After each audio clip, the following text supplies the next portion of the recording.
विश्व के महान शास्त्रा सम्यक संबुद्ध को सादर नमन। प्रबुद्ध उपासक उपासिकाओं, धम्म दीक्षा क्या है? कोई व्यक्ति दीक्षा कब ले सकता है? भिक्षु बनने के लिए क्या शर्तें हैं? भिक्षु के लिए किस प्रकार की दीक्षा है? हम इस विषय पर चर्चा करेंगे। जब हम धम्म दीक्षा की बात करते हैं तो धम्म दीक्षा को समझने के लिए हमें महाकारुणिक बुद्ध के द्वारा जो धम्म प्रचार का काम किया उसको समझना होगा। वास्तव में धम्म दीक्षा तथागत के द्वारा बनाई गई धम्म प्रचार की योजना का ही एक हिस्सा है। कोई व्यक्ति तथागत की देशनाओं को सुनता है और सुनने के बाद वह प्रेरित होता है उस मार्ग को जानने के लिए और समझने के लिए। और जब वह समझ जाता है कि यह मार्ग तो बहुत सुंदर है, जीवन के लिए उपयोगी है, कल्याणकारी है, दुखों का अंत करने वाला है और सुखों को पाने वाला है, इस मार्ग पर चलने से मेरा कल्याण होगा।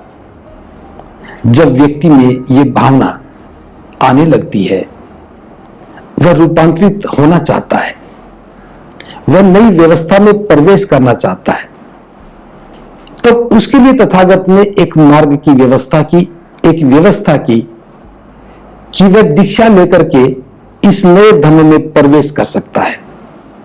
तो दीक्षा के लिए जरूरी है कि पहले व्यक्ति मानसिक रूप से तैयार हो और उसमें यह विश्वास प्रबल रूप से स्थापित हो जाए कि मैं पुरानी व्यवस्था को त्याग करने के बाद नई व्यवस्था में प्रवेश करूंगा, तो यह व्यवस्था मेरे लिए कल्याणकारी है और मेरे लिए सुख देने वाली है, दुखों का नाश करने वाली है।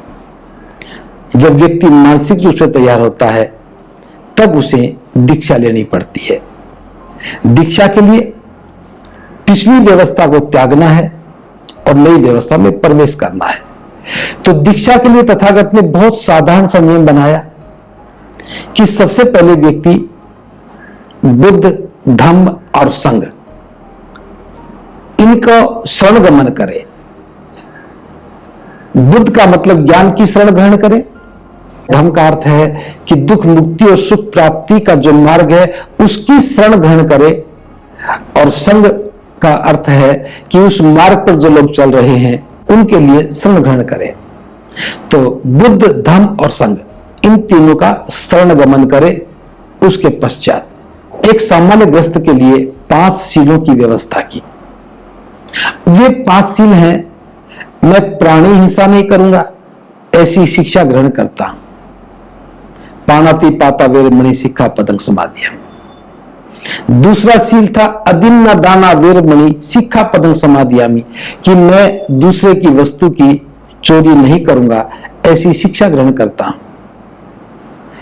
तीसरा शील है कामेषु मिच्छाचारा वेरमणि सिक्खापदं समादियामि, मैं सभी प्रकार की काम वासनाओं से दूर रहूंगा, विरत रहूंगा, ऐसी शिक्षा ग्रहण करता हूं। मूसावादा वेरमणि सिक्खापदं समादियामि, मैं झूठ नहीं बोलूंगा, चुगली नहीं करूंगा, निंदा नहीं करूंगा, किसी को बुरा नहीं बोलूंगा और अनकही हुई बातें नहीं कहूंगा, ऐसी मैं शिक्षा ग्रहण करता हूं। और 5वां शील है सुरा मेरिया मज्जपमा दत्थाना वेरमणि सिक्खापदं समादियामि, मैं किसी भी प्रकार का नशा नहीं करूंगा, कच्ची पक्की शराब का सेवन नहीं करूंगा। ये 5 मापदंड बनाए। जो व्यक्ति बुद्ध, धम्म और संघ की शरण ग्रहण करने के बाद इन 5 मापदंडों को स्वीकार करता है, इस स्वीकार करने की जो पद्धति है, जो परंपरा है, इसको दीक्षा कहा है। और इनको स्वीकार करने के बाद वह कह सकता है कि अब मैंने बौद्ध धर्म के मार्ग को स्वीकार कर लिया है। उससे उम्मीद की जाती है कि वह इन 5 शीलों का पालन करे, क्योंकि ये 5 शील उस व्यक्ति के कल्याण के लिए हैं, इन शीलों के पालन करने से ही जीवन के दुख दूर होने हैं। इन शीलों की पालना में ही उसे सुख प्राप्ति का मार्ग प्रशस्त होना है। एक ग्रस्त व्यक्ति 5 शील ग्रहण करने के बाद भी शीलों का पालन नहीं करता है, तो फिर जिस कामना के साथ वह धर्म में प्रवेश कर रहा है उसका उद्देश्य पूरा नहीं होता है। बौद्ध तो कहलाता है लेकिन उद्देश्य पूरा नहीं होता। तो इस बात को समझना है कि एक सामान्य ग्रस्त व्यक्ति एक सामान्य तरीके के साथ इस प्रक्रिया से गुजरने के बाद अपने आप को बौद्ध कह सकता है। उसके लिए बस इतना ही है कि वह पुरानी व्यवस्था का त्याग करे और नई व्यवस्था, नई परंपरा और नए सिद्धांतों को स्वीकार करे। ये 5 मापदंड उपासक के लिए शिक्षा है, सीखने की प्रक्रिया है। वह गलती कर सकता है तो क्षमा याचना के साथ उसे ठीक करने के लिए उसके पास अवसर भी है। वह दोबारा से शील ग्रहण कर सकता है, तीसरी बार शील ग्रहण कर सकता है। उसके लिए एक शिक्षा मात्र है। तो एक सामान्य ग्रस्त व्यक्ति की दीक्षा इसी प्रकार से होती है। कोई भी भिक्षु दीक्षा दे सकता है। कोई भी श्रेष्ठ व्यक्ति जो पहले से ही धर्म में परिपक्व है, धर्म को जानता है, वह भी किसी भी व्यक्ति को दीक्षा दे सकता है। ऐसा बाबा साहब डॉक्टर अंबेडकर ने धर्म में प्रवेश करते समय कहा था कि कोई भी व्यक्ति जो पहले से ही धर्म में पारंगत है वह दूसरे को दीक्षा दे सकता है। ये सामान्य दीक्षा की बात है। अब दूसरी प्रकार की दीक्षा है जिसको ग्रहण करने के बाद व्यक्ति भिक्षु बनता है। यह थोड़ी सी भिन्न है। भिक्षु बनने के लिए सबसे पहली आवश्यकता यही है कि व्यक्ति मानसिक रूप से तैयार हो जाए कि उसे भिक्षु बनना है। तो भिक्षु बनने के साथ उसे अपने माता पिता से अनुमति लेनी होती है। बिना माता पिता की अनुमति के उसे भिक्षु नहीं बनाया जा सकता। अगर वह व्यक्ति विवाहित है तो उसे अपने जीवन संगिनी से, अगर वो महिला है तो उसे अपने जीवन साथी से अनुमति लेनी होगी। अनुमति लेने के बाद उसे पुरानी व्यवस्था को पूरी तरह त्यागना पड़ता है। वह अपने घर का भी त्याग करता है, परिजनों का त्याग करता है, संपत्ति का त्याग करता है और किसी प्रकार का भी कोई धन संपदा उसके पास नहीं रहती है। फिर उसका सबसे पहला पवज्जा संस्कार होता है। पवज्जा संस्कार का मतलब है उसका केश कंपन होता है, सिर के बाल काट दिए जाते हैं, दाढ़ी का भी मुंडन हो जाता है। केश कंपन करने के पश्चात वह अपने पिछले वस्त्रों का भी त्याग करता है। जो पहले वस्त्र पहनता था उनका त्याग करना पड़ता है और जो भिक्षु है उससे कासाय वस्त्र की याचना करता है जिसे हम चीवर कहते हैं। तो भिक्षु में चीवर देता है, वह चीवर पहनता है, पुराने वस्त्रों का त्याग करता है। चीवर पहनने के बाद भिक्षु उसे 10 शील देता है। भिक्षु के लिए 10 मापदंड हैं और वह व्यक्ति भिक्षु बनने के बाद जीवन पर्यंत इन 10 मापदंडों का पालन करना पड़ता है। यहां जो एक मुख्य अंतर है, जहां 5 शीलों की बात थी वो उपासक के लिए थी, 5 शील उपासक के लिए शिक्षा मात्र है, लेकिन भिक्षु के लिए जो 10 शील हैं ये उसके संकल्प हैं। एक बार संकल्पित होने के बाद यह कामना की जाती है कि वह भिक्षु जीवन पर्यंत उन शीलों का पालन करेगा और दृढ़ता से पालन करेगा। किसी भी अवस्था में वह शीलहीन नहीं हो सकेगा। यह हो गया उसका पवज्जा संस्कार। तो ये पवज्जा कोई भी भिक्षु दे सकता है, कोई एक भिक्षु से पवजित कर सकता है। अब ग्रह त्याग होने के बाद, पवजित होने के बाद वह भिक्षु बन गया, जिसे हम सामनेर कहते हैं।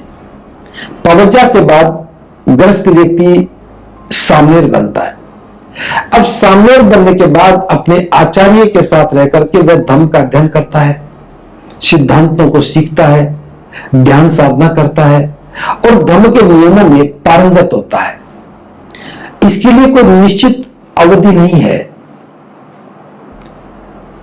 लेकिन अपनी अपनी सुविधानुसार कोई व्यक्ति कितना जल्दी सीख सकता है, कितने दिनों में सीख सकता है, वो कितना पारंगत जल्दी हो सकता है, उसके आधार पर जब उसका आचार्य संतुष्ट हो जाता है, जिससे पवज्जा ली थी, जिसके सानिध्य में वो रह करके धर्म को सीख रहा है, जब वह समझता है कि मेरा जो शिष्य है, जो मेरे द्वारा प्रवजित व्यक्ति है, अब वह धर्म में पारंगत हो गया है, तब उसका उपसंपदा संस्कार किया जाता है। उपसंपदा संस्कार के लिए कम से कम 10 भिक्षुओं का होना आवश्यक है, और 10 भिक्षु भी वे होते हैं जिनके 10 वर्षावास पूरे हो चुके हैं, यानी कि कम से कम 13 भिक्षु होने चाहिए।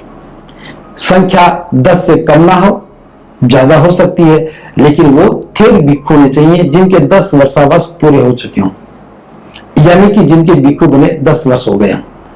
साथ में वह भी है जो उनका पवज्जा आचार्य है। अब वो 10 भिक्षु एक परीक्षा लेते हैं उस सामने से, उसके ज्ञान को जानने के लिए, वह विनय में कितना पारंगत हुआ है, वह धर्म के सिद्धांतों को कितना समझ पाया है। और जब उस परीक्षा के दौरान वो 10 भिक्षु सहमत हो जाते हैं, संतुष्ट हो जाते हैं कि अब यह भिक्षु बनने के लायक हो गया है, तब उसका उपसंपदा संस्कार पूरा होता है और उसे मान्यता मिल जाती है कि वह अब भिक्षु बन गया, और भिक्षु बनने के बाद वह भिक्षु संघ का सदस्य हो गया। तो भिक्षु बनने के लिए यह दूसरी दीक्षा है। पहली दीक्षा पवज्जा संस्कार हो गई, और दूसरी दीक्षा हो गई उपसंपदा संस्कार। एक बार भिक्षु बनने के बाद वह जीवन पर्यंत भिक्षु रहता है। यहां एक बात समझने की है, पवज्जा के लिए एक निश्चित अवधि है। जो व्यक्ति पवज्जा लेकर के सामने बना है, वह निश्चित समय के बाद चाहे तो दोबारा से गृहस्थ बन सकता है। जब तक उसकी उपसंपदा नहीं हुई है, वह चीवर का त्याग करके अपने आचार्य की अनुमति के साथ पुनः गृहस्थ जीवन में आ सकता है, क्योंकि सामने का जीवन एक छात्र का जीवन है, एक विद्यार्थी का जीवन है, एक सीखने वाला अवस्था है। अगर किसी व्यक्ति को लगता है कि भिक्षु बनना तो बड़ा कठिन है, जटिल है, और वह भिक्षु का जीवन नहीं जी सकता, तो वह पुनः लौट के आ सकता है, क्योंकि उसकी उपसंपदा नहीं हुई है। लेकिन एक बार उपसंपदा होने के बाद फिर उसे चीवर में ही रहना होता है। चीवर का त्याग करना आसान नहीं होता है।